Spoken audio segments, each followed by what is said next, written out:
Namaste.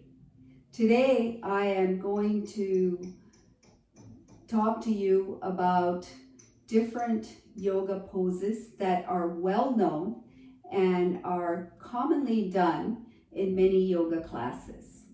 I'm going to show you how to make these poses safe and how to do them correctly and how to do them at the level of your body's ability.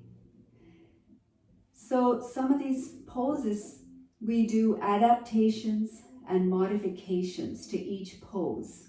And adaptations and modifications are used to enable your body to step by step or incrementally move towards a fuller version of the pose. A pose can be modified using props or using easier versions, and then once you're able to do them, to go to the harder versions until you reach the full version of a pose. So the kind of props that are generally commonly used in yoga classes are a foam blocks, blankets, yoga blankets, a yoga strap, of course a yoga mat, and sometimes yoga bolsters as well. You can replace some of these props with commonly found things in your house. For example, if you have firm pillows, those can be used in lieu of blocks. If you have blankets at home, those can be folded to various heights or various widths in order to use them in lieu of a blanket. You can use a belt or a scarf to replace in lieu of a belt, in lieu of a strap, as long as it stretches out from one end to the other.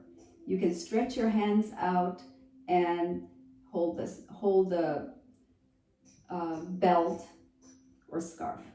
So that can replace a strap. Bolster, again, you can use blankets, a number of blankets to increase the height if you need to increase height in any way.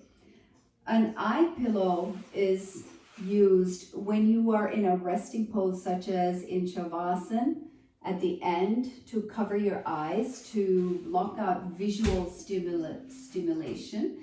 But an eye pillow can easily be replaced by a towel or some cloth covering your eyes. So that's how you can replace the common yoga props.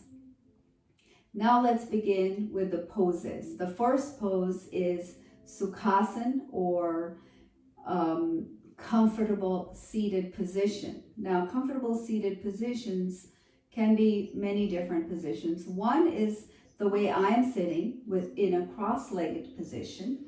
And in a cross-legged position, I'm sitting on two blankets on a yoga mat. So the yoga mat kind of supports my ankle and my legs. Sometimes if they're bony, the floor might hurt, so the yoga mat supports that.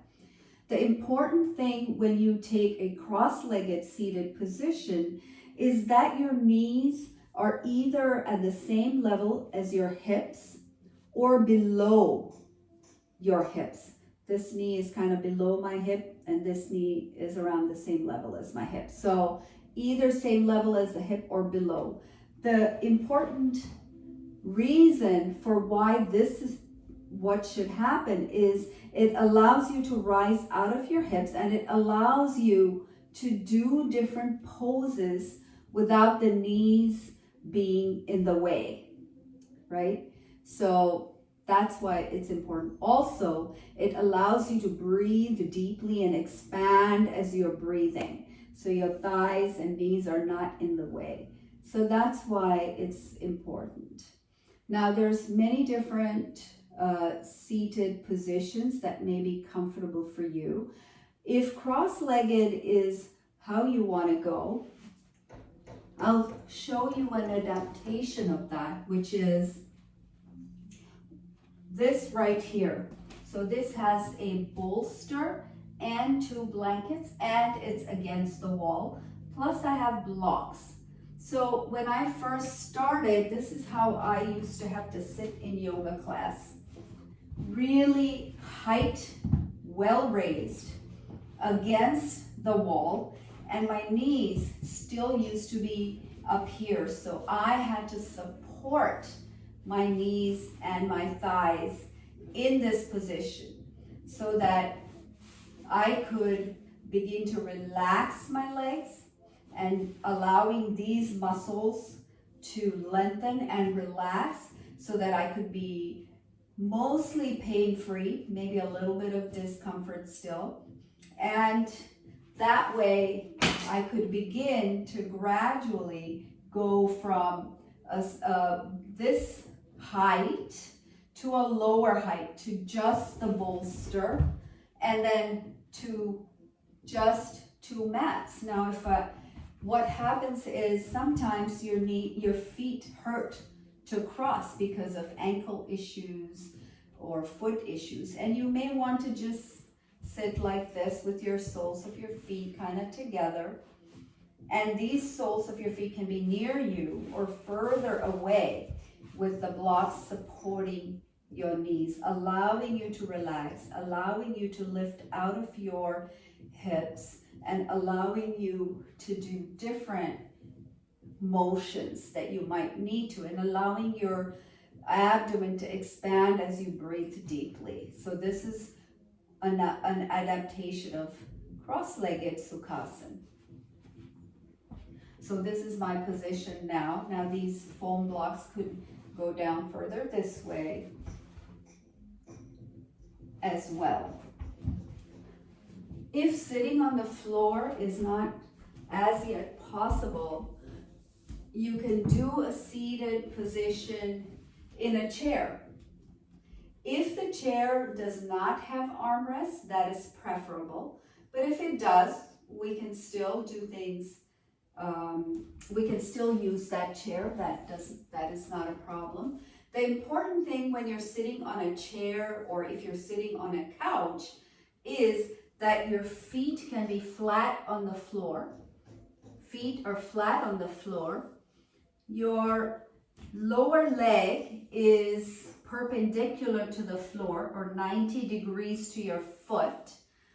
Your thigh is 90 degrees to your lower leg and parallel to the floor, and your body is 90 degrees to your thigh, perpendicular to the floor. So this 90-degree angle between each joint, the ankle, the knee, and the hip, is important when you decide to do a comfortable seated position on a chair or a couch. And plus the back, one must be able to keep the back straight in order to do any of the poses. So leaning back is not a good option. Sitting up straight is. If the chair is too low and your feet are touching the floor, but you're kind of like this, then you can raise the height so that your feet are flat on the floor and you get the approximately 90-degree angle. Other ways to sit in a comfortable seated position is with your feet stretched out in front in Dandasana, and your 90-degree angle between your body and your legs. You can also sit in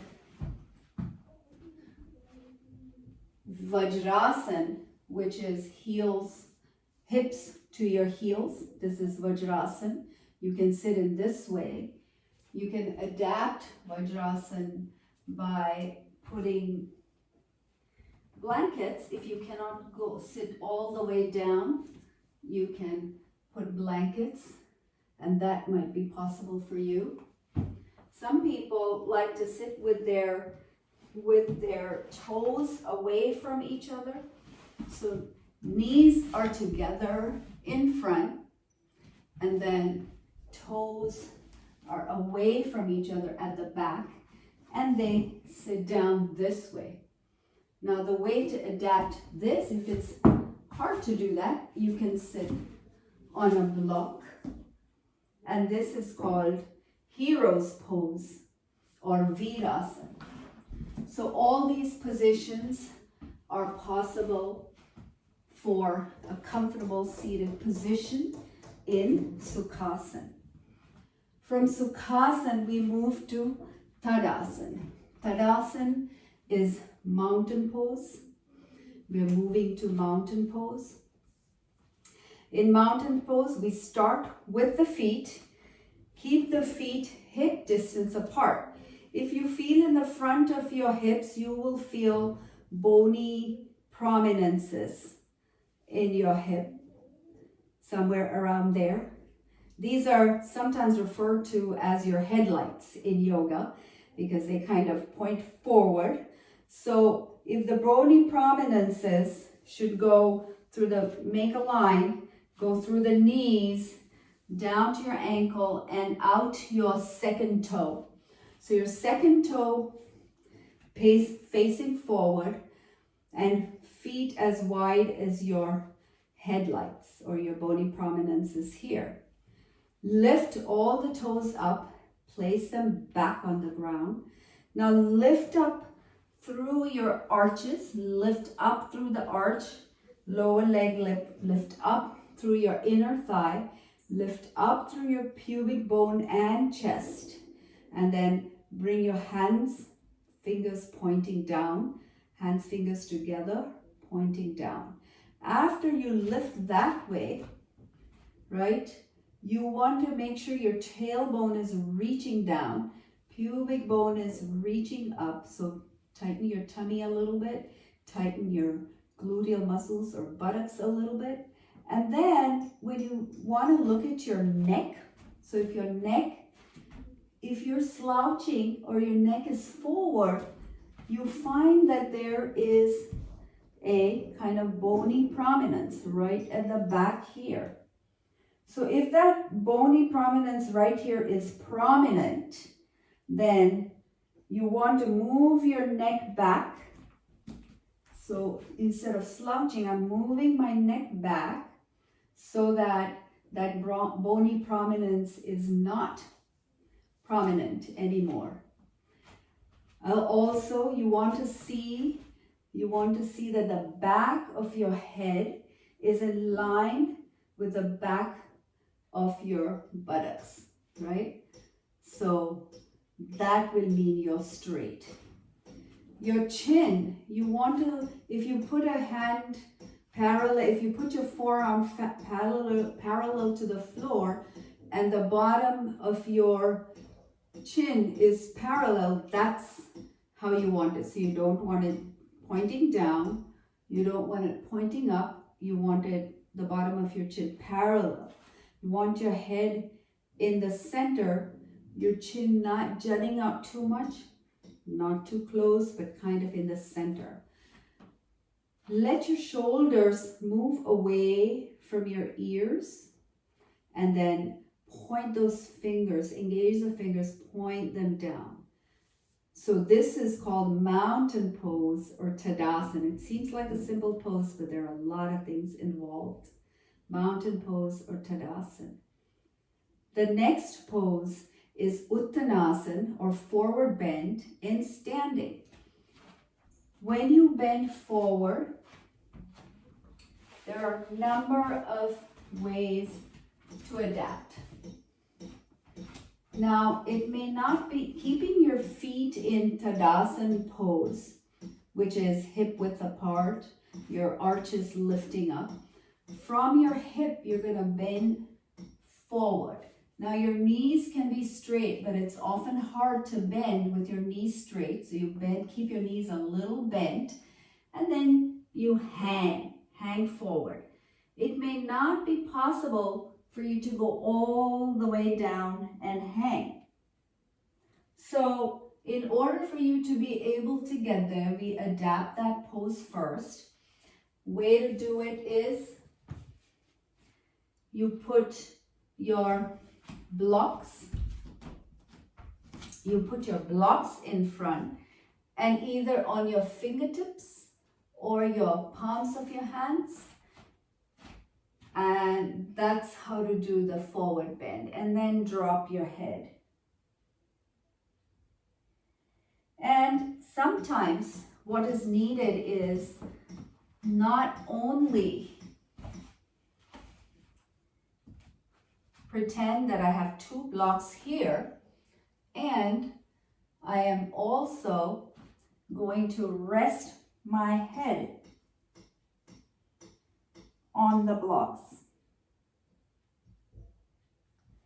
Resting your head on the blocks often allows your body to relax further into the pose.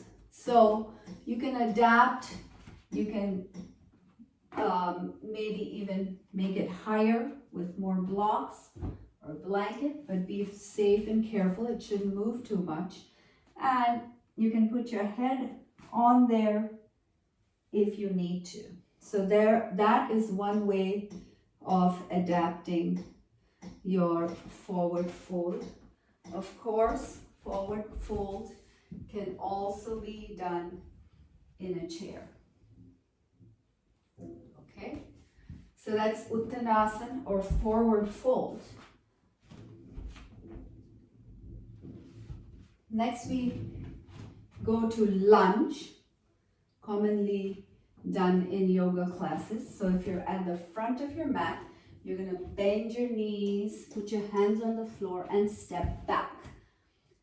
This time I'm stepping back with my left foot. So we'll do it on the left side, stepping back with your left foot.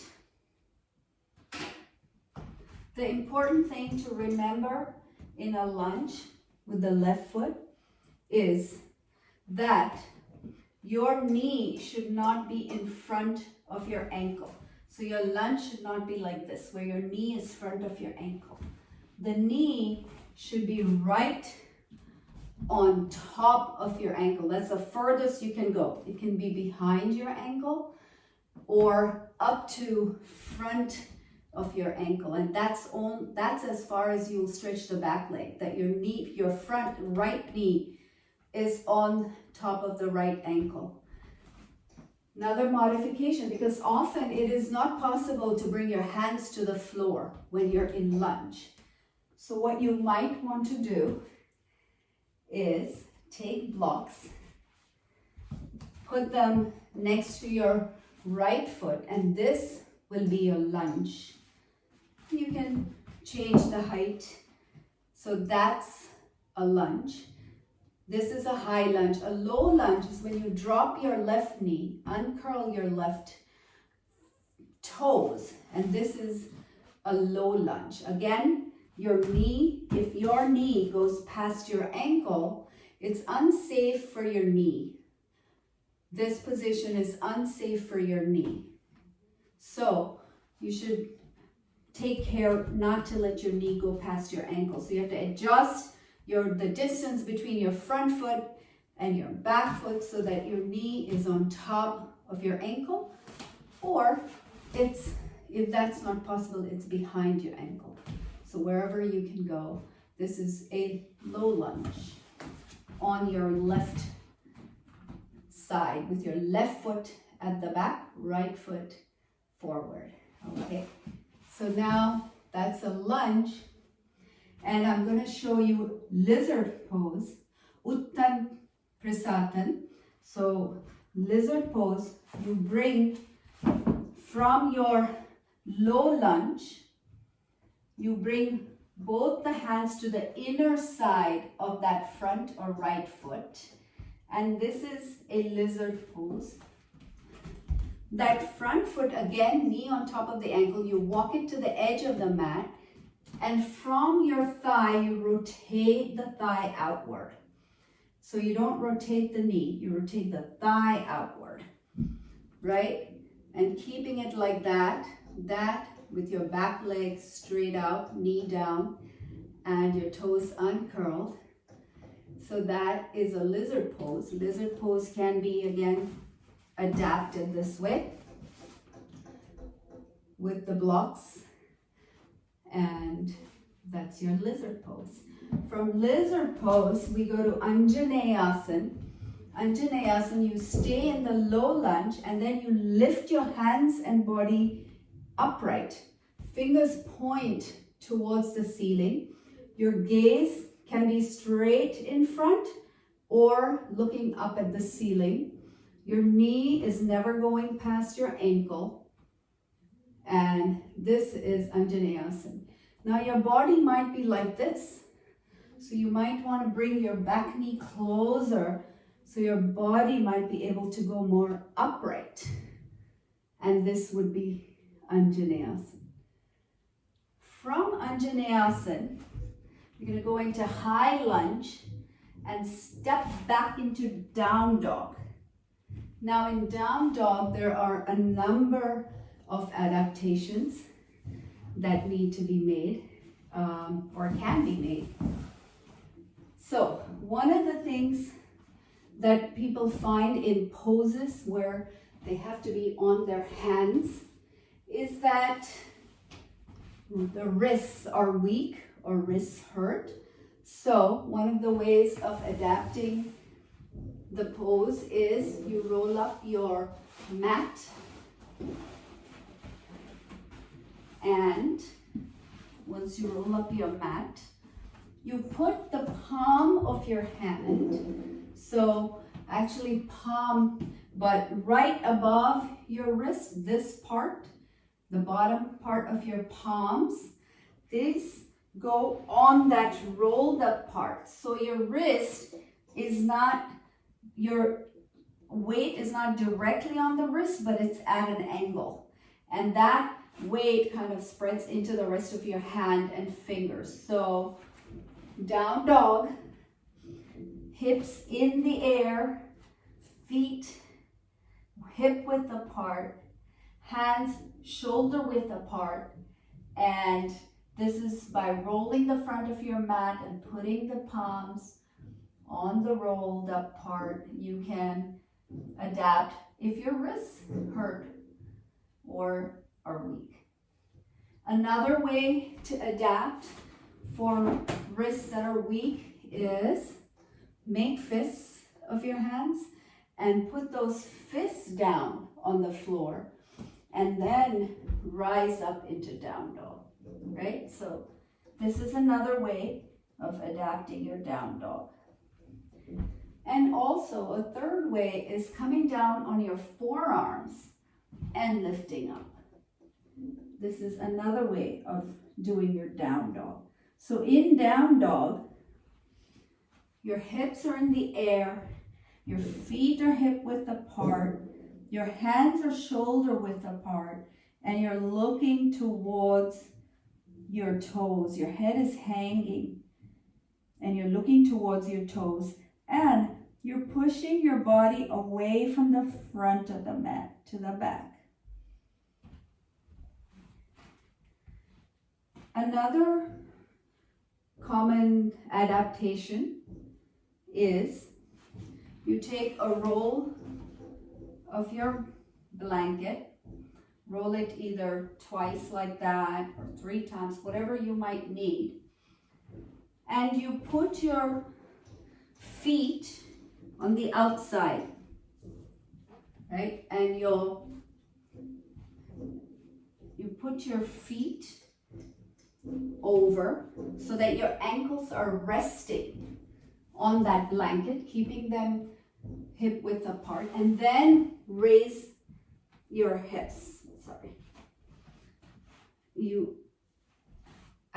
That is one way of adapting to support your ankles when you are in a seated posture like this in hero pose, or when you are in tabletop, that's in a table position, all fours position. You can keep the roll of the blanket under your ankles. But down dog, what I was telling you was, you keep your heels. So when you lift your hips, you place your heels on the roll. Place the heels on the roll so that the back of your ankles, your calf muscles, or your Achilles tendon, if you know. So your calf muscles this way can relax and are not in discomfort or pain. And this way you can take the down dog, and eventually your calf muscles will stretch to not needing this roll. So that's how down dog can be adapted in all those different ways. And of course, the other thing is, if you cannot get all the way to the floor, then of course your down dog will be adapted with blocks this way, blocks this way, whatever works for your body. That's down dog. From down dog, you come up to standing, and now do the warrior one. So in warrior one, you come to the front of the mat, and you're going to step back with your left foot, but your left foot is going to be rotated to 45 degrees or more of an angle, and the front foot is going to face forward. Your body is going to face your knee, so those hip protuberances, the headlights are going to face forward. And if you had a line that you drew halfway in the middle of your mat, if you had a line, imagine a line. So your front foot, let's say your line is here. My front foot is approximately 2 inches away from the midline. In the same way, my back heel needs to be 2 inches away from this midline. So your front foot heel, back of the heel, and the back of the heel of the back foot, in this case the left foot, are both 2 inches away. Left foot to the left, right foot to the right, away from the midline. That's how you want to place your feet. Your feet can be, really depends on how far you are able to take them away from each other, but from the midline, they need to be equidistant, right? And then your headlights are facing forward, right? And then you bend your front knee to go up to over your ankle. So it can be behind your ankle or up to your ankle. Should not go ahead of your ankle. So your front knee should never be ahead of the front ankle. The back knee is straight, rotating outward from your thigh, back thigh, the left thigh. Your foot is 45 to 60 degree angle to the front of the mat. Rotating outward from your right thigh, your right knee veers towards your right pinky toe. Your front knee veers towards your front pinky toe, right? Lift those front toes and put them down. Your body facing, your headlights facing forward in front, and raise your hands up to the ceiling. This is warrior one. Now look and see if your body is leaning forward. So bring your tailbone to face downward. Bring your pubic bone to pull your pubic bone up, your chest up, so that your body can be upright and in the center as far as possible. Warrior one. Let me do warrior one in this position as well. Warrior one, so you can see how it looks from the other side. And then from the front. Let me see if I can get it from the front. And this is warrior one from the front. Your gaze will be straight ahead, or if you want, it can look up slightly, but straight ahead is good. So that's warrior one. From warrior two, keeping your legs in warrior two, firm and steady, you straighten your front knee, back knee is already straight, straighten your front knee, and then you can have your hands on your hips, your headlights facing forward, keeping your tailbone down, pubic bone up, straight spine, leading with your chest, bend forward, Parshvottanasana. This is called Parshvottanasana. And you can stay right here, or you can bring your hands to support yourself on the shin, on the ankle. You can go all the way down to the floor, or you can have your blocks. And your blocks can support you on both sides. And this is Parshvottanasana. So look at your knee, bring your chest closer to your knee. Press into the back, outer edge of your back foot, your left foot, the outer edge, and press into all four corners of your front foot, toes facing forward.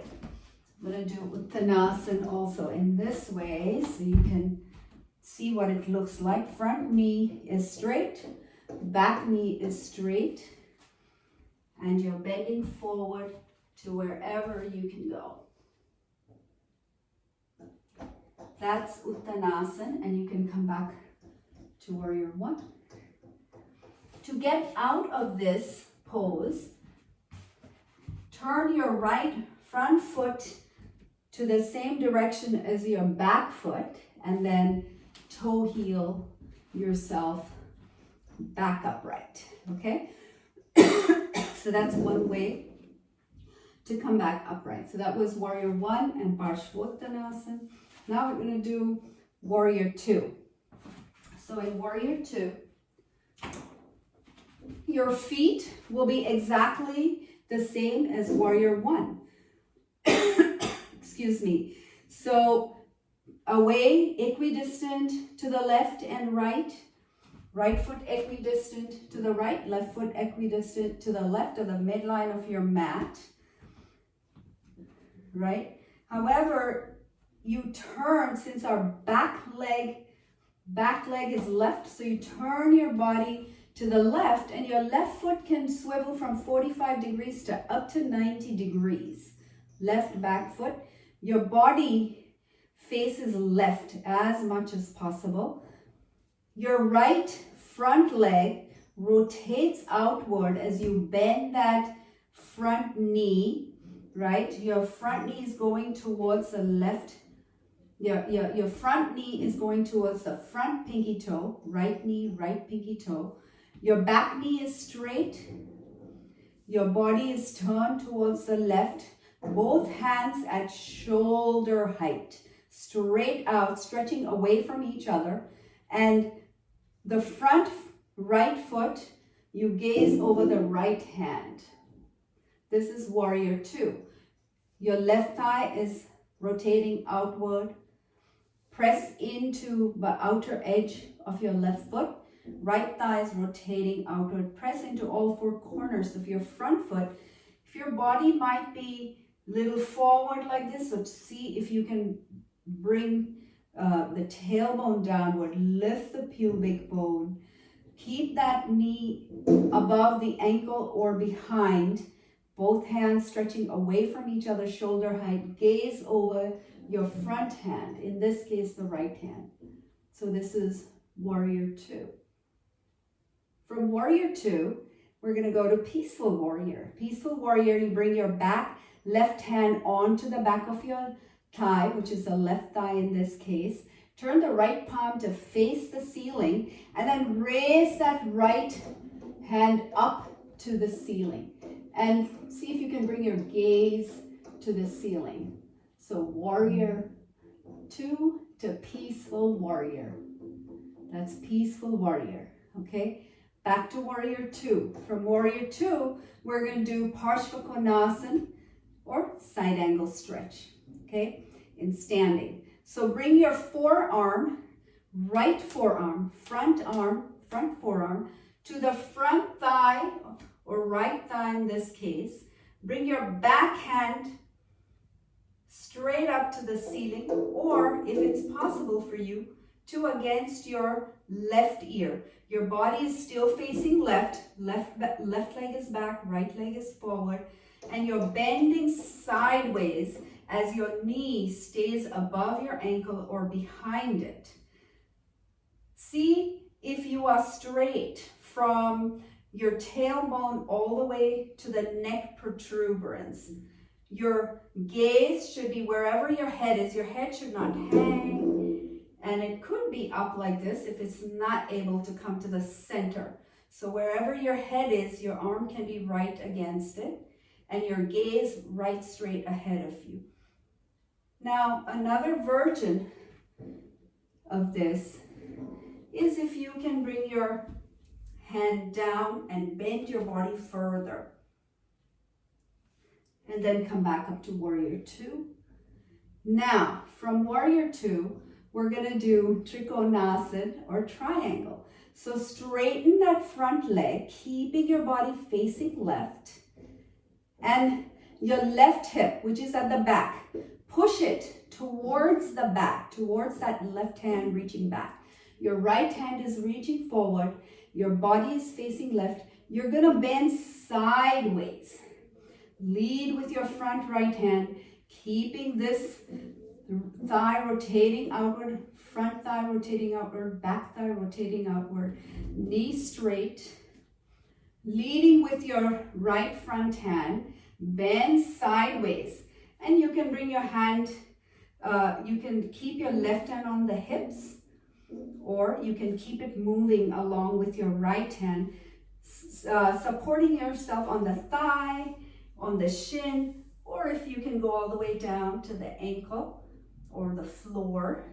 Your left hand, kind of like a seesaw, comes right with it. Left fingers engaged and pointing to the ceiling.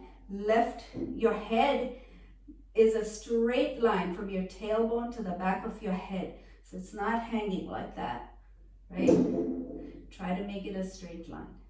And then what you can do though is put a block. So you don't have to go all the way down. You can adapt with a block, and this is triangle pose. You can also bring your arm next to your ear if you want. And then come back up to Warrior Two. And then straighten that front knee again. Turn your right toes to the same direction as your left toes, hands on hips. And heel toe your feet together. So this was a demonstration of how you can adapt the commonly done poses, the well-known yoga poses, and adapt them to your body. So here's to you having a safe, beneficial, enjoyable, and graceful yoga practice. Namaste.